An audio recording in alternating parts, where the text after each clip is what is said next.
For me, I've seen a lot of transactional meditation in my life. The ones that I've experienced of that, whether it's apps that I've downloaded and tried, whether it's my own meditation practice, where I've done something different. I've realized that for me, perhaps, listening to how it's just going inwards, focusing your breath or something like that. After a period of time, I still didn't really do anything, so I had to kind of listen in and go find something that works for me. What are some, I guess, other methods and techniques and different ways of meditation beyond what is known? What is the most commonly known one? What are the other types of meditation that you've seen? Okay. So maybe before that, if you don't mind, I will give a step back and maybe explain what I think is meditation in the first place. Yep. Because I like to start with the intention, because I think that really guides all the rest. It's like, putting the direction where you want to go. Mm-hmm. So for me, meditation, it's the real goal of meditation is what people say called liberation or awakening. And if I can define awakening for what it is, it's either your ego will dissolve. That's one way to share it. The other way is like your ego inside out.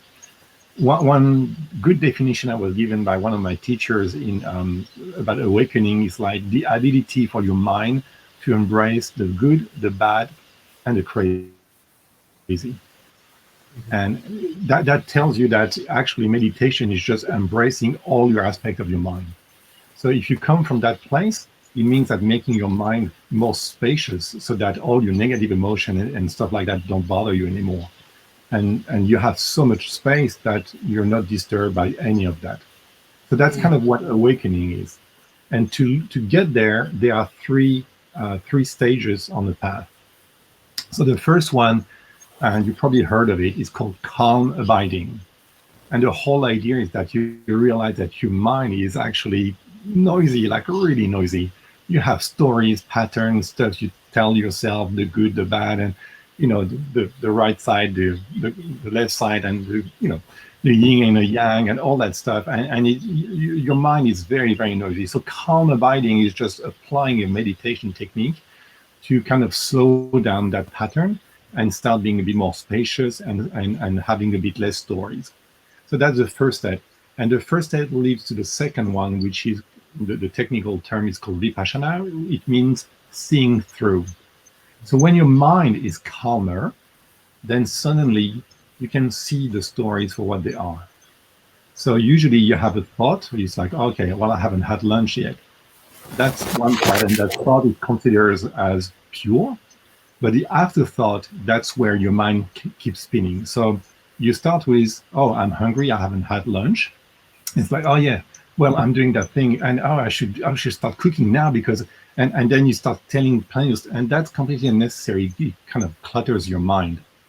So in Vipassana, you start seeing all those stories, and then you can catch yourself, and then eventually you reduce the time of the story to just that original thought.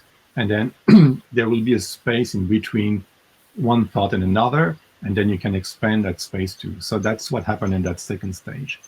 The third stage starts with a teacher, and there is an event called the recognition of the nature of your mind, which is the best way I can describe that now maybe is that's kind of a pristine awareness that you have already in your mind, but you cannot see. And suddenly the teacher will come and will show that to you.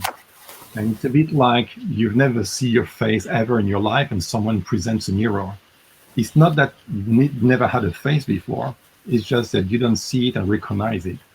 It's similar, but for your awareness aspect of your mind, so to speak. And after that, the third phase starts. And the meditation is different at that stage because you work directly with the mind. And if you do that for long enough, then there's awakening happenings like a lever. You go over the top and suddenly you fall on the other side. So you have this kind of eternal awareness in your mind stream.